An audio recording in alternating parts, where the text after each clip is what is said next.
Good afternoon, people of McCullough Hills. I hope I said it right. You have beautiful town. This is the first time I'm driving here. My name is Carissa Lodge, and I'm the project manager for this project of CalTrans on the State Highway 26 and 49 intersection. So welcome to our presentation.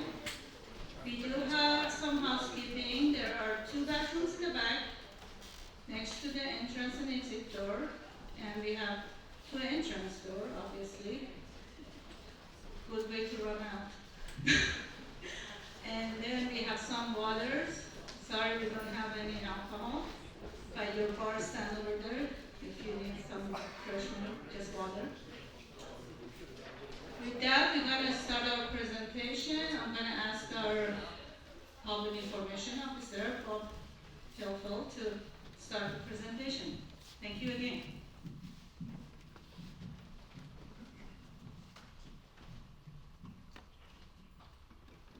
Calaveras Enterprise, no mistake. Sorry about that, Holly. Welcome, everybody. Thank you so much for coming out here to hear about this project, and just want to welcome you to the public open house for the Highway 26, Highway 49 intersection control improvement project. So if you haven't already, when you have a chance, please sign in, and following the presentation, you may view our information boards, ask questions, and voice your concerns. Next slide, please. So this meeting is being conducted in accordance with Title VI of the Civil Rights Act of 1964, which states, "No person in the United States shall, on the grounds of race, color, or national origin, be excluded from participation in, be denied the benefits of, or be subjected to discrimination under any program or activity receiving federal financial assistance." For more information, visit the Title VI page of the project website. At the tables behind you, you will find a survey that asks about your race, gender, and nationality, and the surveys are completely voluntary, and we're collecting these surveys for the following reasons. One is the Federal Highway Administration will not fund or replicate ineffective programs. And so without the data, we, CalTrans, cannot prove any program's usefulness. Another reason is racial and ethnic data collected from the surveys allow us to assess whether CalTrans is meeting its goal to be an inclusive department. CalTrans will compile this data and enter it into our system within 7 days, and we thank you for your participation. Next slide, please. The purpose of tonight's public open house is to share our findings on this project, obtain your comments, not only on the project, but the draft environmental document, and answer your questions. There are comment cards in the back, and if you take one home with you tonight to fill out later, please know that comments must be received by Monday, July 11th, 2022. Next slide, please. So it's my pleasure to introduce to you the CalTrans project team. We have with us this evening Carissa Lodge, project manager, Marissa Imperial and Blanca Lujan, who are both program analysts, and Marissa also is our English support person, and Blanca is our Spanish language interpreter. Could you raise your hands, please? Right there. Thank you. We have, from design, we have Jerry Prigmore and Inderpal Gill. There's Jerry. Inderpal, where are you? In the back there. Thank you. Jaime Quesada and Sonia Arellano are here from traffic operations. Thank you. We have Marianne Jacobs and Sim Risso from Right of Way. There's Sim. Marianne. Oh, there you are. Hi. Tien Wintan from Traffic Safety, right there. Thank you. JC Azevedo and Divine Yang from Environmental. And there's JC. And I'm Bob Heifel in the Public Information Office. So I'll now turn it back over to Marissa.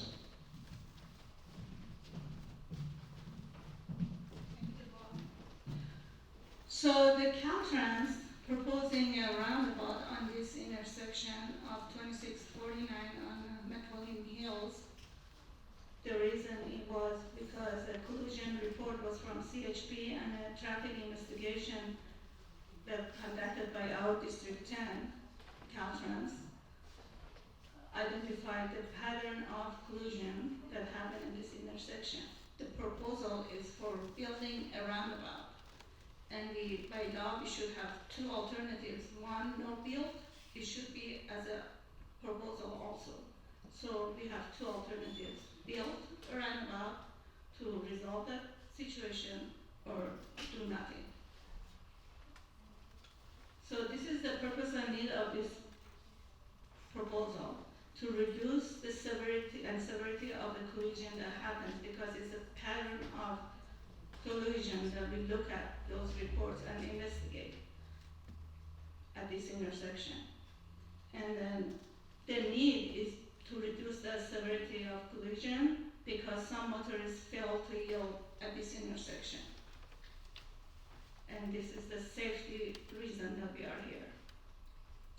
The tentative project schedule is for draft environmental document to go out, and it went out on June 9th for public review, and to finalize the environmental document by October of this year.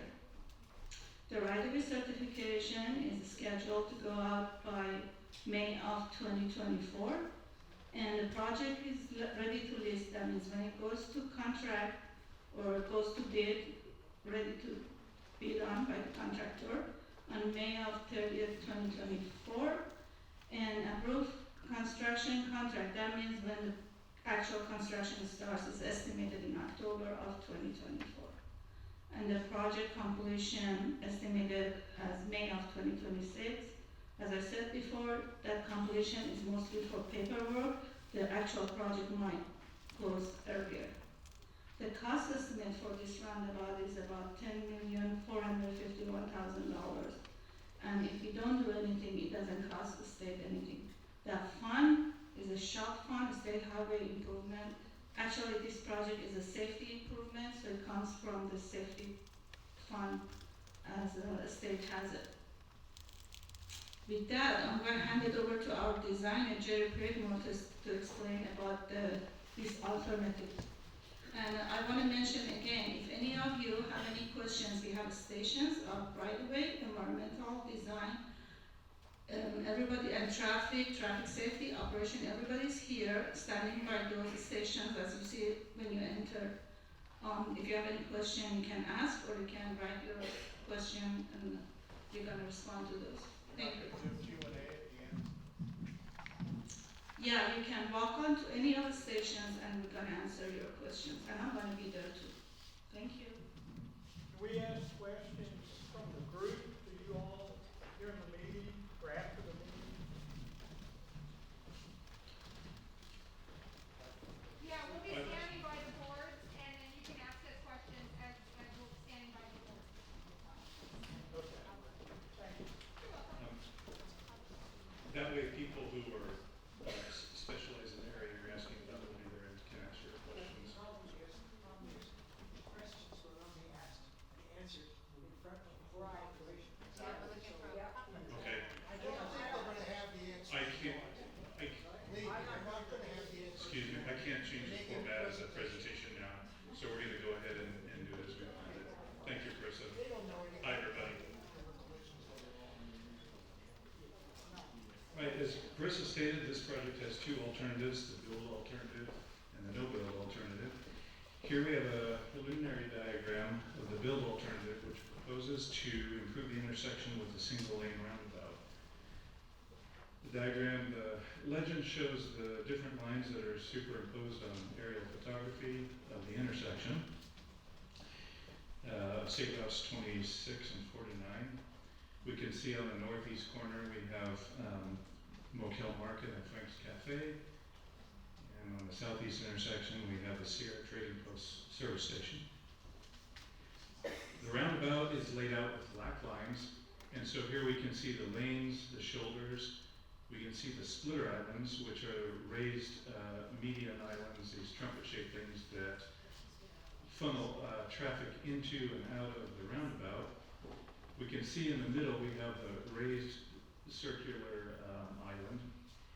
And then outside of that, that heavy black area is a truck apron, and there are also truck aprons at these opposite corners of the roundabout. Now, the truck aprons are a slightly raised pavement with contrasting color and texture that normally cars won't drive on, but the rear wheels of tractor trailers can roll over them, and so what that will allow is large trucks to navigate the roundabout, keeping to the outside. Their trailer wheels can roll over the truck apron, no problem. We see this as a single lane roundabout, which is normal for the intersection of two-lane roads. Single lane roundabout is less complicated to navigate than a multi-lane roundabout. There's less problems with sideswipe collisions between two lanes or with people trying to make a turn from the center lane. So it's simple to drive. Note also that the roundabout accommodates all turn movements by cars and trucks, whether it's a right turn or a left turn or a U-turn. We can also see crosswalks in white, and the splitter island forms a pedestrian refuge for pedestrians using the crosswalk. So they only have to cross one lane, then they make it to a refuge, and then they can cross the other way. One benefit of roundabouts to pedestrians and motorists is that conflict points between vehicles and conflict points between vehicles and pedestrians are separated, which means there are less things for motorists to keep track of simultaneously. So the motorist will approach, as they're slowing down for the roundabout, they'll be able to see whether or not there are pedestrians in the crosswalk. Once they pass the crosswalk, then they can look for traffic that's already on the roundabout approaching from the left. So it separates the decisions. The heavy dash yellow lines you see are the current CalTrans right-of-way for both 49 and 26. The orange and black hashed areas are the area where CalTrans would need to acquire right-of-way in order to improve the intersection. And the orange and black hashed areas along Route 26 are there because if we are doing an improvement here, then we have to make sure that the roads adjacent to the intersection, wherever we're touching, meet clear recovery zone standards. In other words, enough distance between the travel lane and obstacles. And also because there would be some utility relocation along Route 26. And then these purple lines here are approximate locations of parcels that would be affected by the project and from which we'd have to acquire some right-of-way. Please note that the drawings are still preliminary. As we incorporate survey data and draw up detailed plans, there may be minor changes to the layouts, but in any case, we're going to continually strive to minimize any adverse impacts to businesses and the rest of the community. Next, we'll look at the no-bill alternative. As Chris has said, every major CalTrans project must include a no-bill alternative, and it describes what will happen if no action is taken and no project is built. As you can see here, under the no-bill alternative, the existing intersection would remain unchanged. That's it for the alternatives. So Jaime Quesada will now present the eliminated alternative and the results of the intersection control evaluation process.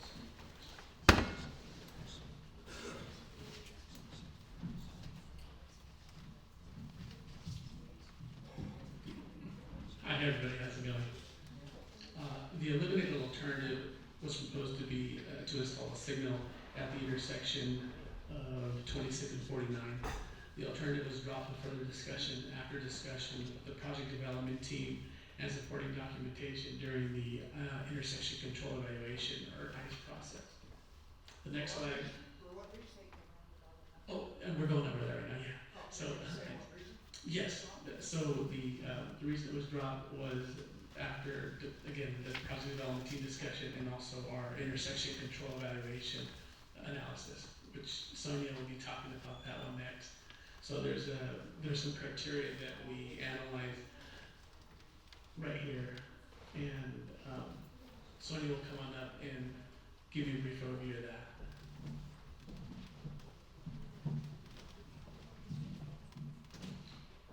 Hi, again, this was the criteria used to determine whether it was, during the ICE team, that the team focus meeting on May 20th, 2021, it was determined that the roundabout alternative scored higher, within the team. Based on all these criteria, it goes to all the team members and they determine which one is more feasible. Even though the project cost as well as the environmental footprint size is in favor of the traffic signal alternative, on the other criteria such as queuing, level of service, greenhouse gas reduction, collision severity, and maintenance, the roundabout alternative achieved higher scores. In addition, Calaveras County expressed their interest in the roundabout alternative. For the signal alternative, some design exceptions might be required due to the skewed intersection. And based on this discussion and the ICE evaluation, it was recommended that the roundabout is the best alternative for the State Route 26 and 49 intersection safety improvement project. And again, we're gonna have stations back there, and if you have any questions regarding the ICE process or why it was the roundabout rather than the signal, we're gonna be back there. You can ask us individually. I'd like to know who the Calaveras County expressed interest in the roundabout, so we can address that. Tell us. Well, that would, the project manager might be able to answer that question. As soon as we end, like there's an area for each section, and you can ask us whatever you guys want. But with that, I'm handing it over to Divine Lane.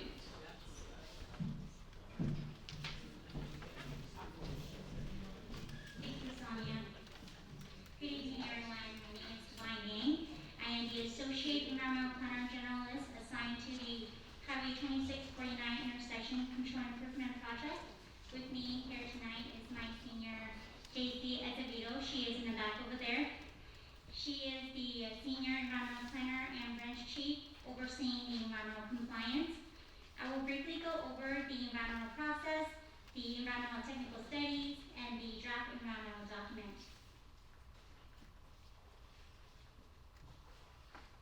What you see here is the environmental process, which consists of several steps.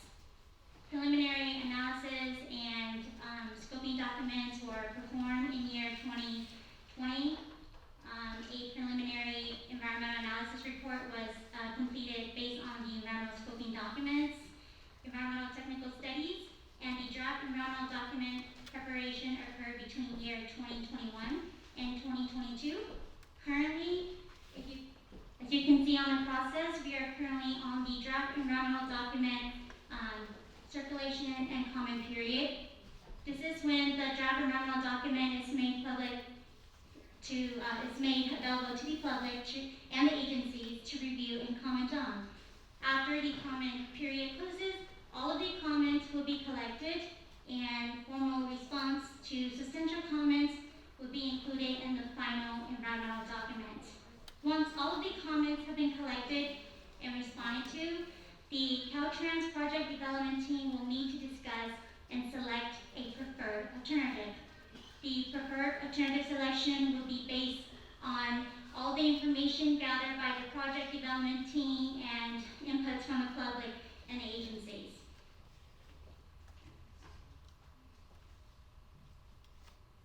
And I forgot to mention that the comment period began on June 9th and will close on July 11th, 2022.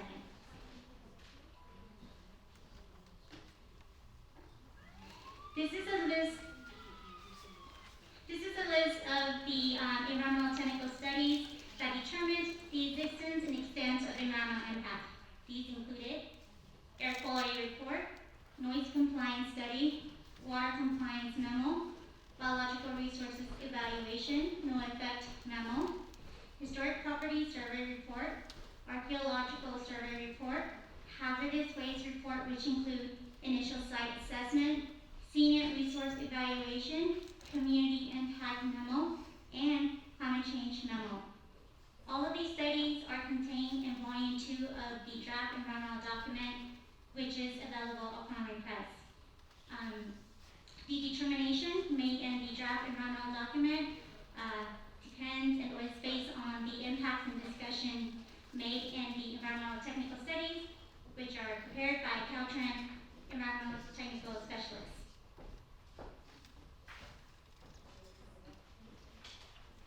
The draft environmental document is a California Environmental Quality Act, or known as CEQA, initial study with proposed negative declaration.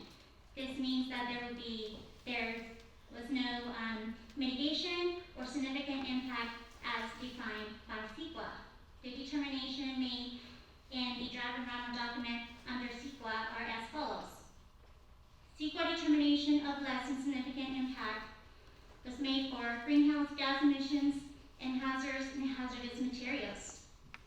CEQA determination of no impact for the following areas: aesthetics, agriculture and forest resources, air quality, biological resources, cultural resources, energy, geology and soils, hydrology and water quality, land use and planning, mineral resources, noise, population and housing, public services, recreation, transportation, tribal cultural resources, utilities and service systems, and wildfire.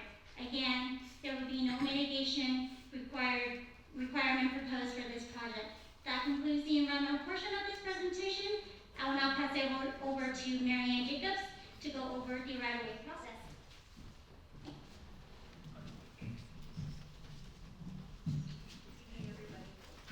Good evening, everybody. So the right-of-way process involves various functions within the phases of the project. Prepares appraisals to establish just compensation to pay the property owners for the property that is necessary for the project. Acquisitions negotiate the purchase of those properties from the property owners that are necessary for the project. Relocation assistance assists with the relocation of owner occupants, tenants, business, and personal effects impacted by the project. Utilities relocation assists utility companies with their facilities that are impacted by the project that are required to be relocated. And demolition and clearance remove all vacant buildings and improvements that are impacted by the project. And next we'll Bob.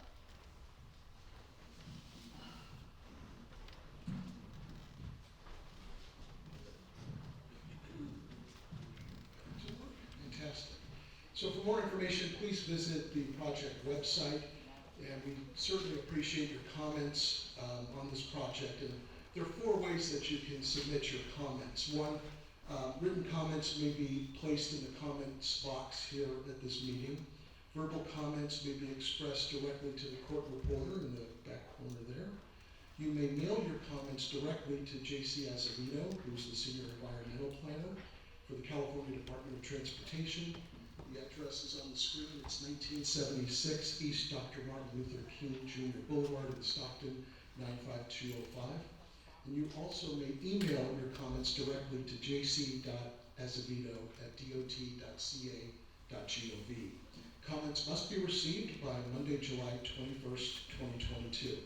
And again, we do appreciate your comments on this project. We thank you for attending. Please view our displays, ask questions, and give your input. And before we adjourn, I'm going to turn it over to Tina Winton. I just have a question. You said the 21st of July, and that says the 11th. I'm sorry, it is July, did I get that wrong? Is it July 11th or 21st? It is July 11th, forgive me. It is July 11th, I was wrong. July 11th, 2022 is the deadline for comments. Thank you very much for bringing that up.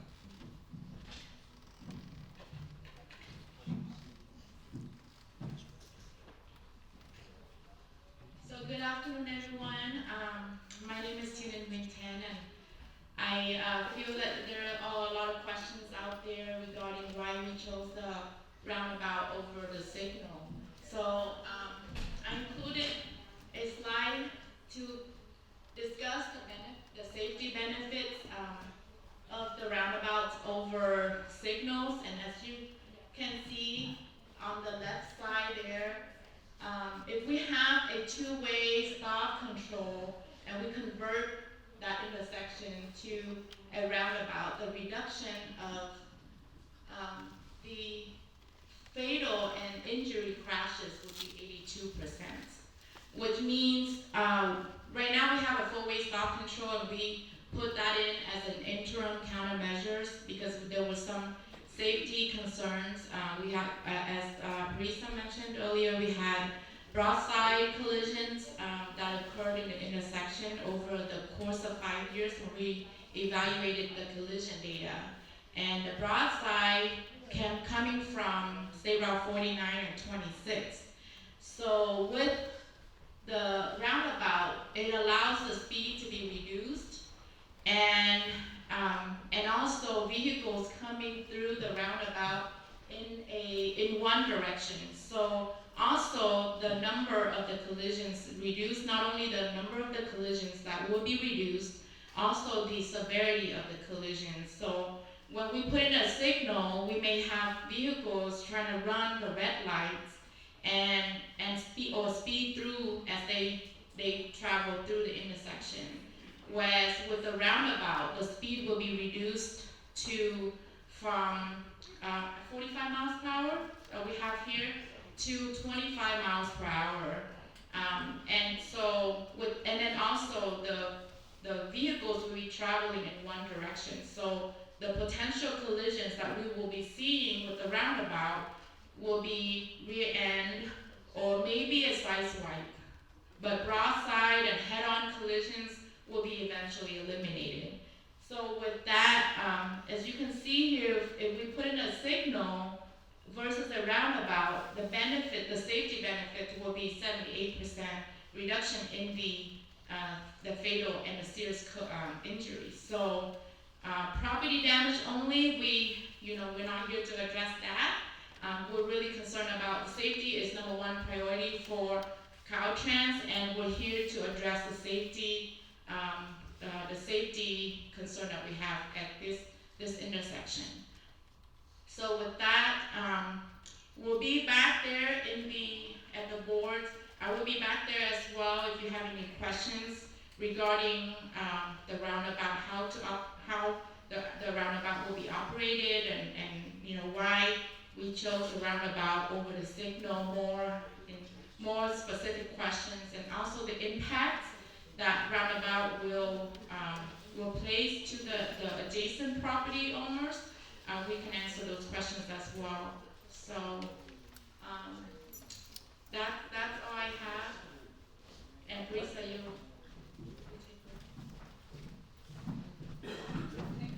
Thank you, Tina. And this concludes our presentation.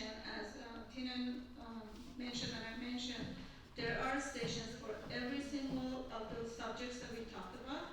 I encourage you, if you have any concerns or suggestions, you can walk in, talk to us, and if you want to write your suggestion, there are boxes, or you can talk to the court reporter, so we respond to those.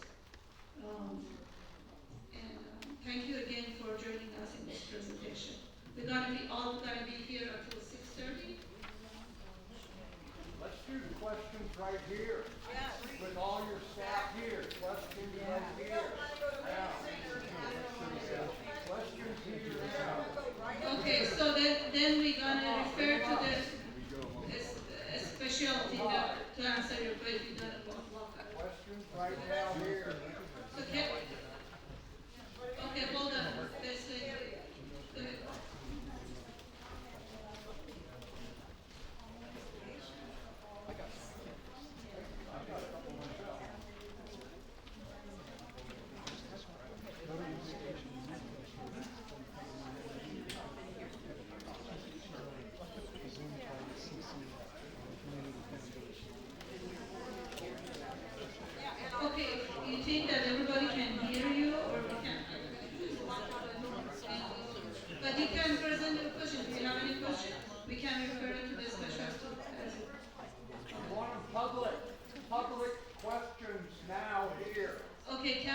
take a turn, let this lady finish, and you can have your turn. Thank you. Can you come to the microphone so we can hear all the questions?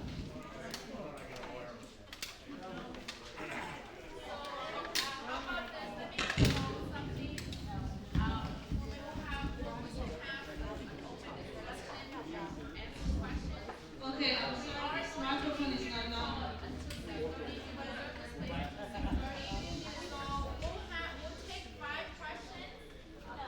All the questions we have, you can. Okay, testing, 1, 2, 3, 4. Everybody hear this okay? All right, I'm gonna pass this around, okay? This might make it easy for you. Who's my first victim? This young lady here in front, she never got to finish asking. Okay. Well, thank you, and thank you for being willing to consider changing your program. It would be really nice if the stations were up here, and if everybody who can answer questions was sitting there, and they could get up and answer each specific question as it pertains to their area. And I think we all do appreciate you being willing to take questions from the audience, because if we have, as I said, I can't stay here till 6:30, and I think it would take less time, and I'd get more information by hearing everybody's question and an answer from a professional person. Very well. Just, Thank you. okay. Hello, Paul. Hi, my question is multifaceted. All of these presentations speak to decisions were made based on analysis made and facts. So the question I have is, the intersection has had a history of traffic problems for a number of years, and the stop sign was put in, quote, as a temporary measure. So what were the statistics before the stop sign went in, and what are the statistics now? How does this intersection compare with any other intersection? Why are we doing this? I'm gonna ask traffic safety. Tanya, do you wanna answer or you? Okay, Tina is our traffic safety. She can, I don't think she has data with her, but she can answer some of your concerns. We don't want to listen to somebody else's conclusions. We need to make informed decisions to determine. Well, it took a while to get all those data and study it. It's not, it didn't happen. Then present it to us. The operation. I can provide some information. So before the four-way stop control was put in, we did have, we looked at the 3-year collision data, and we saw a significant number of broadside collisions, and before the stop sign. When we put in the stop sign, we did see that the collision the safety was addressed, but however the stop sign and Jaime from operations can chime in after I'm done here. But for the stop sign, everyone has to come to the intersection and has to stop. Whereas with the roundabout, eventually, if you come into the intersection, there's no vehicles in the intersection, you can go ahead and go. You don't have to stop. So that eliminates addresses the greenhouse gas issue in operations. If we have the volume of traffic, as we all know, population grows, and the volume of traffic will be increased. The stop sign can only be out there for some time until the intersection will be overwhelmed, and it will result in the queue, which is delays, and the traffic is going to back up, and then that's going to create a safety concern down the road. So Jaime can speak about the volume operation. It addresses the safety now, but we don't anticipate that this is gonna be the ultimate solution for 20 years down the road. The roundabout we're putting in is gonna operate at an acceptable level of service for operations and safety for 20 years. This is interesting. If it worked so well, why'd you take the one out between Modesto and Escalon? Because it didn't work so well. Is that a city project or a state project? It's a state project, it's Highway 26. And Escalon below the road, all that was all removed and you guys put lights in. It was a local project. It was a local project. Yeah, that's a county project. That wasn't state But highway, either yeah, way, it thank you. didn't work that. Well, to answer that question, it was a temporary project. They needed to get something fixed right away, so they put in a temporary roundabout. The county wanted to keep it, but that's a totally different story. They were funded for a signal. You asked me a question I'm trying to answer. They were funded for a signal. They had to put in a roundabout to address the existing situation. But because they were funded for a signal, they couldn't go in there and put in a roundabout. It's just the way the funding works. It costs more for a roundabout than a damn light. Yeah, for this one, That's absolutely, yeah, it does. Well, okay, so there's certain requirements, the way that we do projects, we have safety projects and operational projects. This one came up, but this, yeah, I'll answer your question. Yeah, go ahead. Next question. I have a question. Hold on, Mr. Translation. Okay, I have a question. So this is really what we're trying to avoid. What Yeah. we're trying to avoid is people, fighting for the microphone. I agree. And, we want to be respectful, we want to listen to all your concerns, but, Let her ask the question. So give everybody a chance to talk. Please, can you give the microphone? Wait until you're. I'm just going to finish. The operations report that you were asking about, the results, the analysis, that's all public documentation. Also, you were talking about hypothetical or theoretical. It's all based on data, and that's how we do our analyses. Whatever selection we have has to satisfy a certain amount of years. If it was a signal or a roundabout, it has to satisfy a certain amount of time. Yeah, and the document's my public if you want to question- look at it. Go ahead. So my question is, your data, how many people actually cross that street? Where's that data? Because I've never seen anybody go across. As Jaime mentioned, all those studies and data are public. You got to officially requested to get it. We don't have it with us and we don't carry it. They are state property, but if you need them, there is a form over there or notes you can write down or email or talk to the court recorder. If you request, you want to see those data, they're going to show it to you. I tell you, there are technical people to go through all this data. It's CHP and our traffic investigation. And this is the project not because we wanted to put here, because to put here. This is because of the collision pattern. This is because of the safety of people. Not because we want to be pretty. I mean, it's a benefit of it, it makes your town known.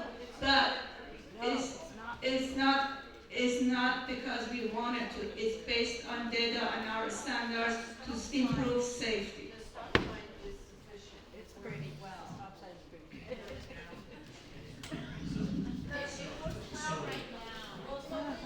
So I wanted to get your attention since you asked earlier. You said the stop sign right now, yes, you're right, it's sufficient now. When we do these projects, though, we have to look out 20 years out. In 20 years, that stop sign's not going to work anymore. So we need to put something in there as an interim measure to address the existing safety issue. Again, we might be good with 5, yeah. We might be good with 5, which is the build out for this project. But we're looking at 20-year project. Oh, she's not. A gentleman right here. Would you please give the microphone to the next person, please? Thank you. And I want to mention that we had this public meeting virtual back in September, and we took every single comment and we responded to it. So I don't know if you guys, we just put this presentation for you to be more aware of what's going on. We are very happy to help you to understand what the purpose of this project. But I just want to mention, this is the second public meeting we do for you guys to make sure that we are understanding what's going on, the reason for this project. Thank you. Go ahead. Good afternoon. Just like to ask one quick question. First of all, I'd like to say I appreciate your team coming here to talk to us in our little town. Probably the first time you've been up here. I think that all of us I do appreciate you coming here to answer our questions. And also, in full disclosure, I lived in Europe for 4 years, so I drove roundabouts for 4 years and I love them. But my only question is, looking at all of the boards and looking at the plans, I never saw anything that shows how you're gonna route traffic through town when the intersection is torn up. I didn't know if there was a plan for that yet, or whether something. The roundabout, we got a lot of also complaints or concerns about the high-speed travelers for the people who live in this town. They wanted something to slow down the traffic, and roundabout, one of the purpose of roundabout is to slow down the traffic during this town. No, I mean, during construction, what, 16 months? And the intersection's torn apart. I was just curious as to whether there was a plan as to how you're gonna route traffic through town. I during mentioned that construction. we don't have that 16 months for the whole construction. This is for the end of our paperwork. The actual construction doesn't take that long. Is that 120 days? 120 days, the actual construction. And we do build a lot of roundabouts, and we do have the traffic handling plan for those. If you guys are interested in the design, but these are all clear, they are not done yet. They are not even designed the total thing yet. So if you need any questions, when we get further, you are welcome to put your information and we inform you how we're gonna handle it. We are not on that stage yet. But for your concern, we're not gonna have this for 16 months. The other roundabout we had in Liberty Road, I think it's done in less than 6 months.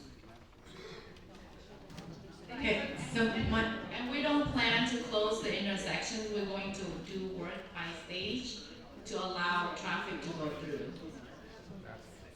There will be some impacts, congestion and delays, more than what we're experiencing today, but it will not be completely closed.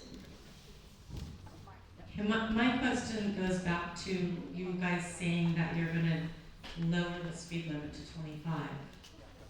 My question is, how far out beyond this roundabout will it stay 25?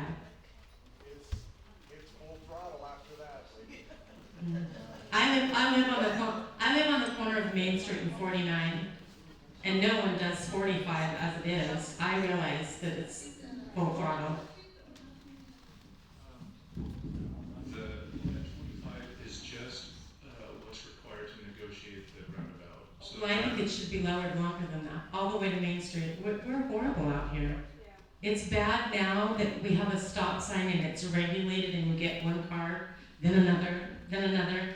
It's dangerous getting out of this street on Main Street. Okay.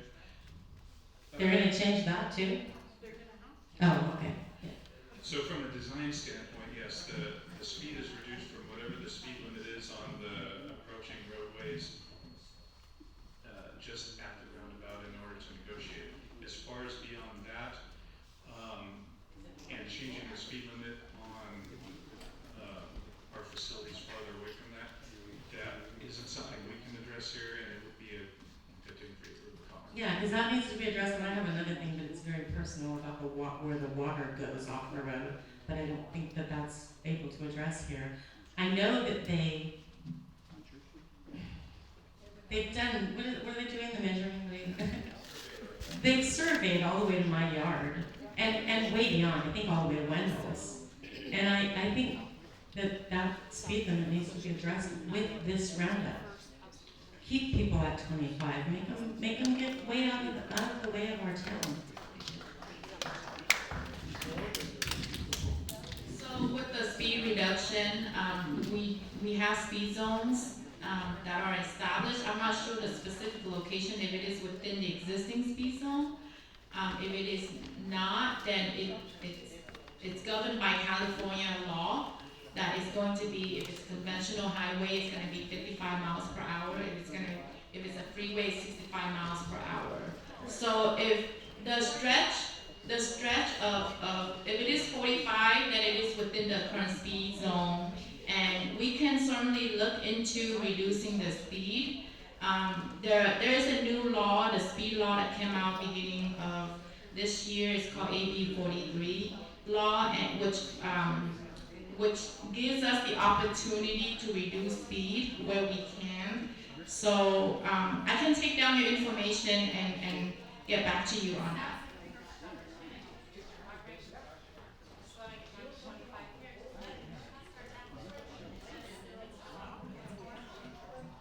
I live across the street from this lady, and you can see my house there in the upper left. My concern is my house is a dry stack, bright light house. It's an antique house. It has nothing holding it but gravity. So you bring in equipment and you start compacting. Are my stones in my house going to start migrating? Or you're going to excavate the hillside and diminish my property value? And then the other thing is you're going to shift traffic going down 26 to the east, and they're going to take Main Street. And so they can turn to go into Jackson. And that happens all day, and they speed. Every day past my house, I have to dodge people to get my mail. And then I can sit on my deck and hear horns honk because people are going to the north on 49, and they're speeding down that hill, and somebody's coming out off of Main Street, and there's almost accidents there every day. That's why we put this roundabout, to reduce the speed. The roundabout will not reduce the speed. As soon as the people get past the roundabout and they go down that hill to the north, they fly down that hill. And you can sit on come to my house and sit on my porch, and you can watch it all day long. You're not taking into account human nature. If you don't reduce the speed or control that street, people are going to use that as a bypass, and they're going to speed down that street anyway. I appreciate your concern. We really want to hear you, but we don't remember everything. Please write it down.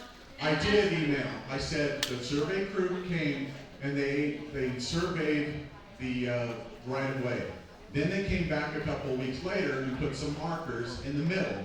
And I asked, I think it's Mr. Highfield, are you going to excavate my hillside there? And he said, we're not planning to. No, well, that's legalese. Like, well, we might not. If your right of way is not impacted, we're not going to touch your property. And this because that right of way goes, if you look, it's 4 feet from my house. 4 feet from my house is that right of way.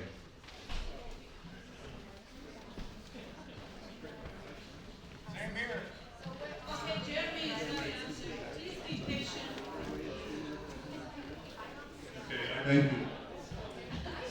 I believe that, I know some of those questions like about your stone wall and about your house and your property, I think you did ask those after our first meeting, and I did provide responses to those. So,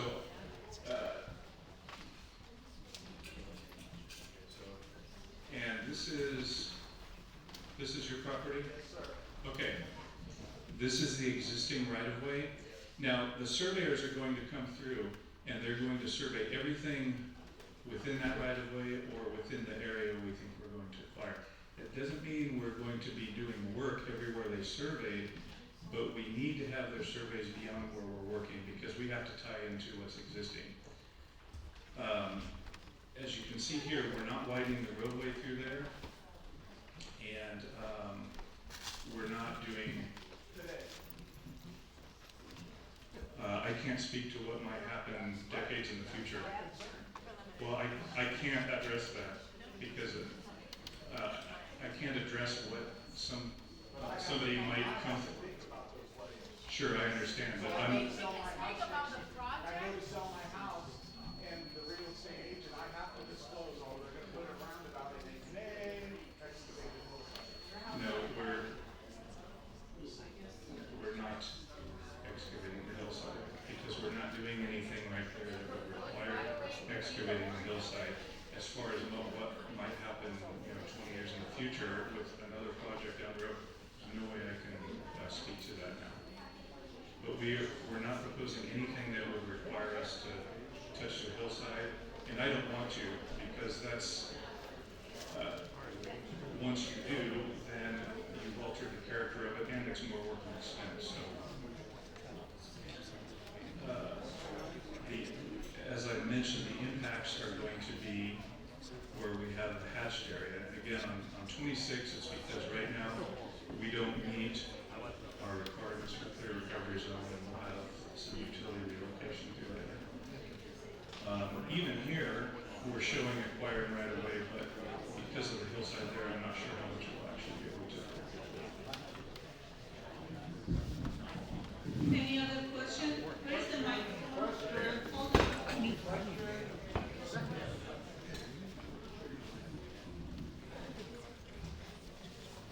Well, on that map, I'm looking at the roadway pushing right up against our restaurant.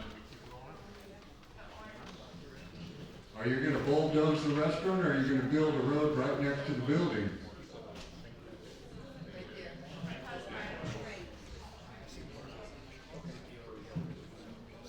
First question, no, we're not going to bulldoze the restaurant. Yeah. Okay. Now, if you see the black lines,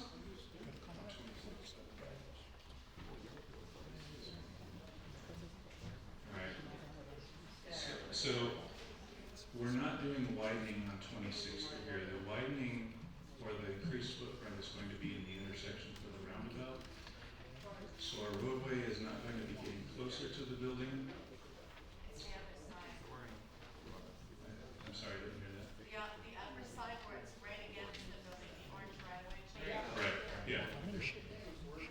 We're not, the roadway isn't going into that area, but what we may end up doing is making sure there aren't utility poles or other obstructions that might be hit off of. I can't say for sure at this point, but I don't think the character of this paved area through there is going to change. What I do know is that our plans are going to try to maintain access through two driveways like there are now.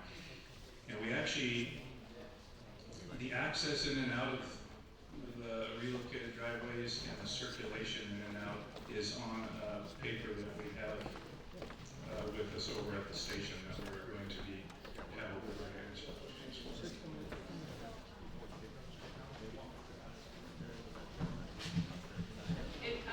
Do you see the black line here? This black line? That is about the extent of where the roadway, the edge of our roadway.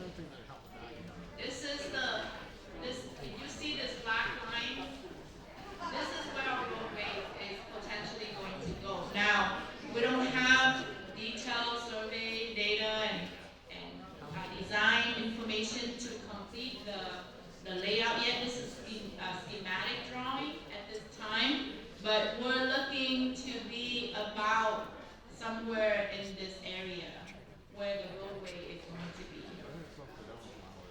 So at this time, we do not anticipate any structural impact, but that may change.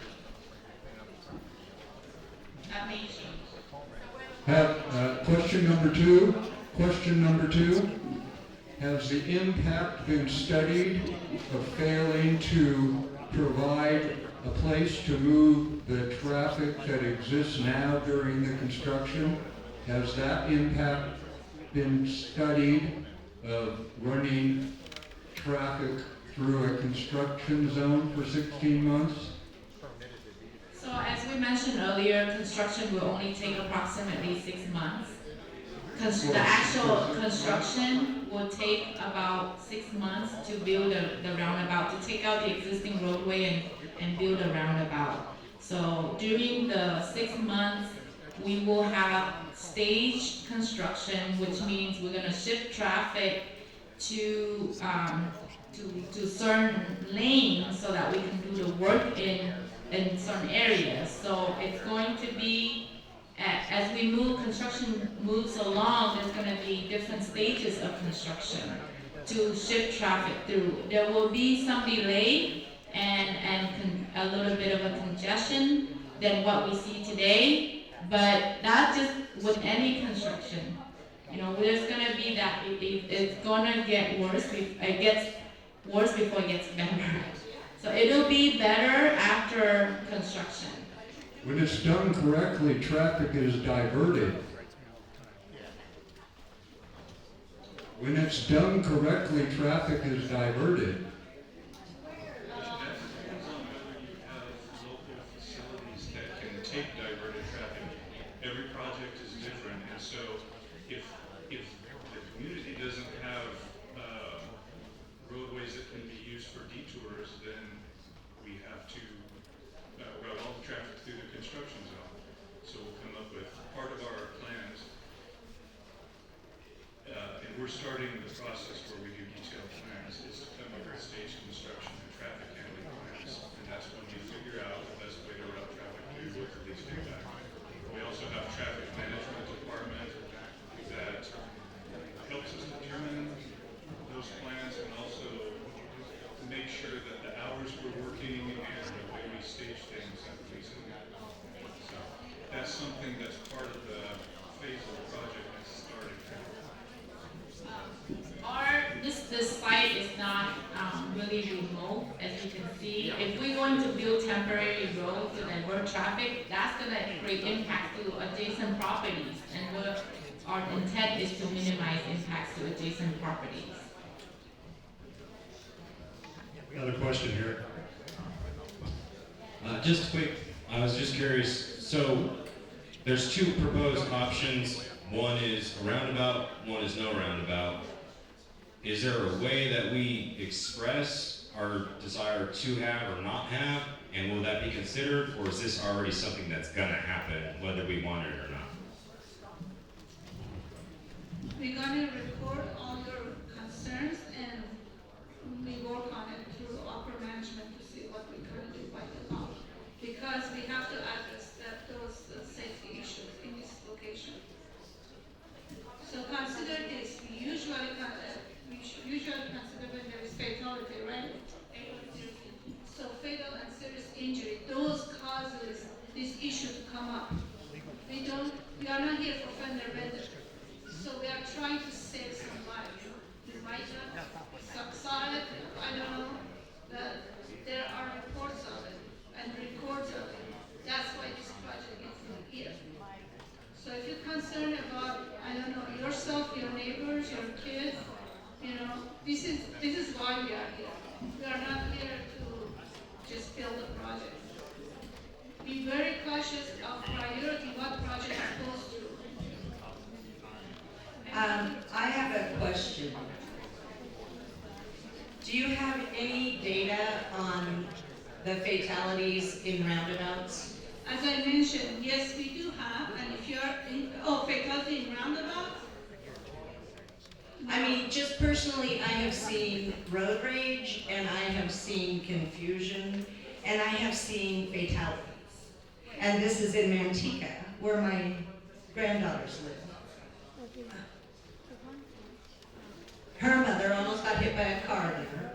So and the other comment I have is that, you know, if you look at, we have a lot of senior citizens and elderly people, and, you know, they've been driving like this for 50 years. All of a sudden you're gonna change up, do they matter? I mean, like what it's gonna do to them? Yeah, I mean, everything is matter. That's why we are here.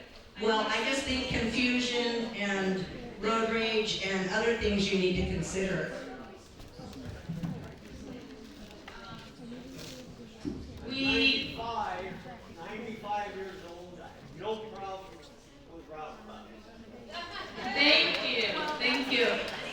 So what I'd like to say is and maybe PIO can help me with this answer, this response, but we can post the flyers, handouts, and videos on how to drive a roundabout.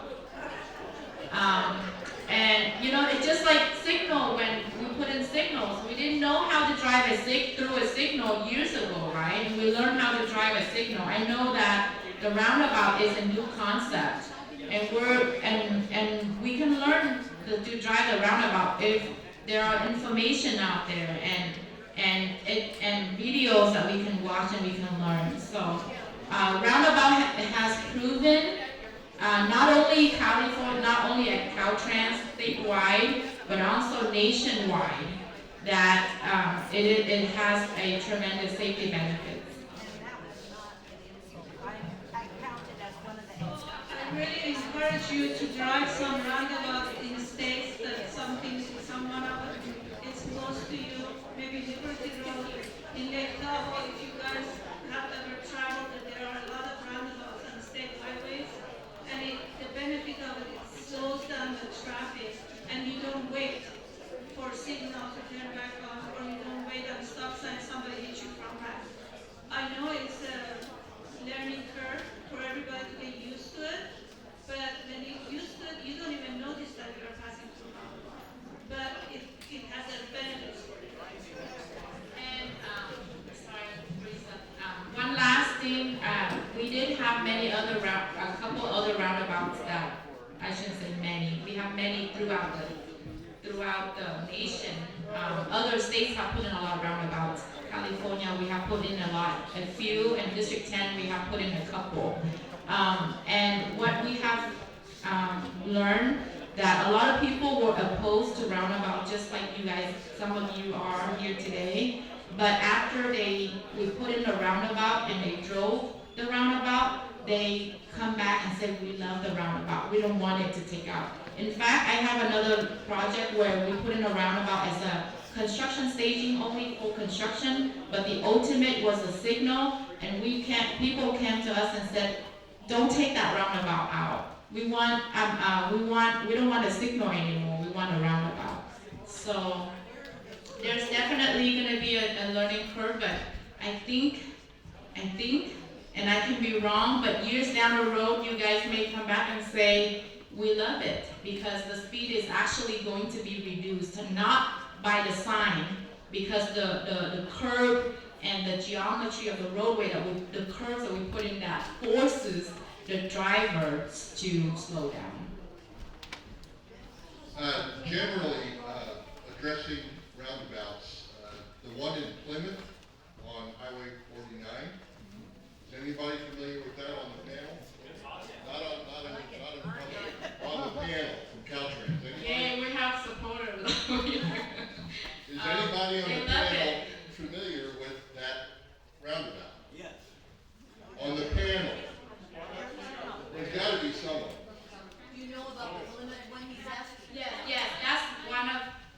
I don't think it's a difficult question, is it? Is anybody? No, yes, I know that Okay. one. 49 in Plymouth. Now, that's similar, but not alike to the proposed one, whereas it's right basically on Main Street at Plymouth. We all know how much traffic Plymouth gets, especially on weekends, into Shenandoah Valley. Can someone from CalTrans address the general overall success or failure of that particular roundabout? How it's worked, reduction of accidents, et cetera, et cetera. How has the Plymouth roundabout worked out? Okay, we can pull some data to look at the collision before the roundabout was put in and after. I can get your contact and provide you the data later. We don't have that available right now in this moment.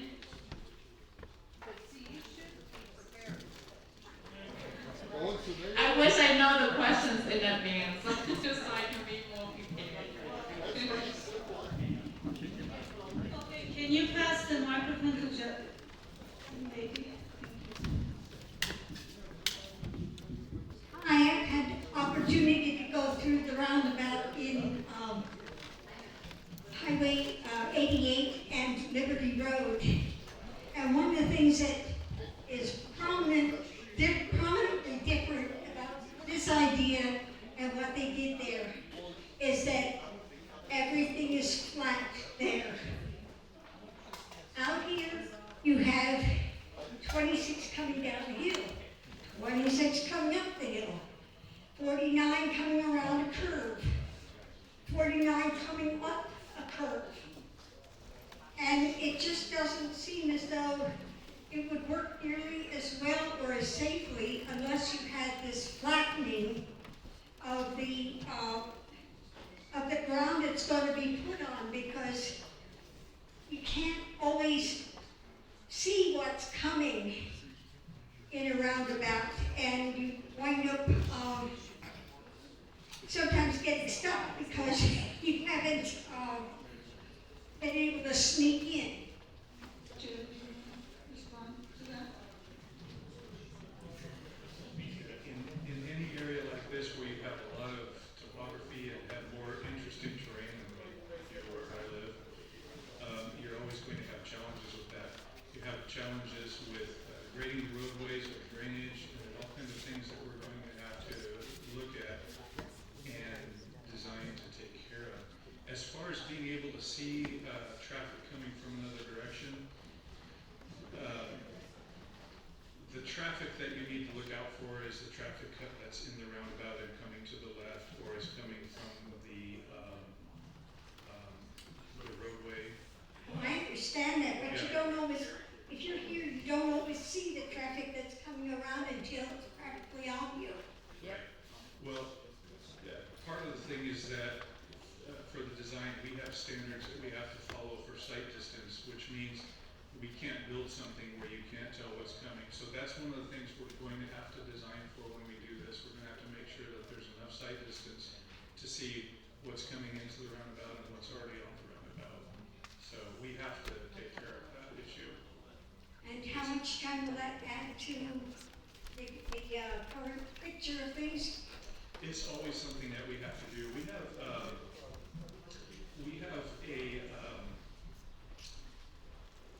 list, pages and pages long, of all of the design standards we have to meet for everything. And we have to go through that on every project. We have to, whenever there's one that we can't meet, we have to document, we have to get permission to not meet it and explain why we ought to be able to not do that. We have to do that with every project. And so it's not really something that's going to add time to what we have to do. We have to do it anyway. Can I jump back in? That's a question about the Plymouth Roundabout. So we don't have actual data for you. However, when we do get, me and operations, TN's team and safety, we do get reports from the public. Oftentimes they'll come in and say, hey, there's a problem with this particular intersection. So we'll go out and investigate it from an operational perspective or from a safety perspective. At this point, since Plymouth Roundabout has been in, we haven't received any complaints from the public. I know that before it went in, because I actually worked on that project, there were a lot of concerns about circulation, there were concerns about operations. Are the trucks going to be able to, especially the logging trucks, are they going to be able to get in and out of that intersection with the roundabout in place? Once it was built, we actually got some pretty good feedback from the locals, the local agency, but we haven't received complaints. Now, is it possible that there's been collisions out there? Yeah, but it's not anything that's popped up on our radar. So, I mean, if that's a good question to put in, we can always get that information back out and reply to you about it. But as of right now, as far as I know, we've gotten some pretty good responses from that one. How many roundabouts have you taken out? None from the state. The one that was talking about over here was a completely different situation with the county. At least in our district, okay? In our district. No, so the roundabout that I talked about that we got taken out is because that was only intended for construction, so that's why we took out the roundabout for that reason. Does the community get a choice? Choice to Keep it as it is, or to have a roundabout, does the community get a choice? I would like to say that the decision is based on a collective decision. This comes coming from the project team, coming from the county, as well the county as an agency, and as well as the public, because you guys are all will have to live with that roundabout. And now we may have mixed opinions about the roundabout, right, or the signal, or leave it as is, and we have mixed feelings. So we would like to get those comments in and then we evaluate, those comments. How do you do that? Yeah, leave your comments and then we'll do it next time. Don't forget, this is a safety project. It's for improving the safety. It's not what you like. It's what is improved. So you save even one person's life, you consider that you should. And this has been a lot of study. It's not like it's one night thing. A lot of study goes behind any project that goes like this for safety. Just consider that. I just wanted to say that I've been involved in all the meetings since September, and 15 years ago, I was completely against roundabouts. I thought they're the stupidest thing in the world. But I've driven through them in Coffee Lane down in Modesto, of course, you know, in Gulf. The Plymouth is the best one ever, and this one seems to emulate Plymouth. I was going to say, you guys really blew it with Liberty Road. That's not a good example of a roundabout. So it's just, it goes too far around, and it's anyway, Plymouth is awesome, so let's stick to that design. If any of you guys are interested, there is a local committee about doing some artwork in the middle. If you'd like to come and participate in that, talk to Julia or myself. But anyways, thanks for coming up here, you guys, I appreciate it. Thank you for your support. Sure, I'll get the mic.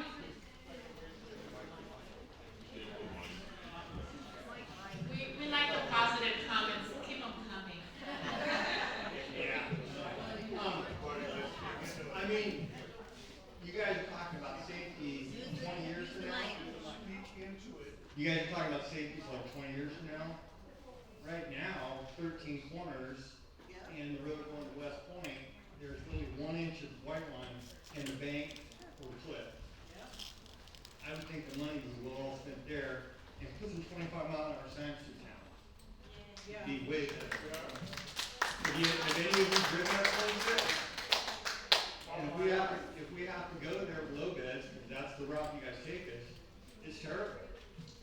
So if you would like for us to look at that location, I would encourage you to put in your comments with Bob here, and we will certainly investigate that location and see what we can do to improve safety if there is a safety concern. This isn't going to improve anything.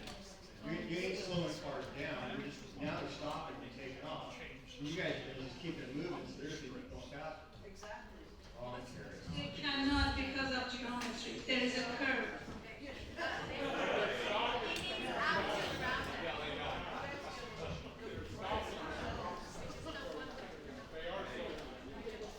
All right. Any other questions? Again, we are here until 6:30. If you would like to visit the stations or have any other questions, you're welcome. Thank you so much for listening to us, and we are all hoping that this proposal improves your safety and it helps your town. Thank you.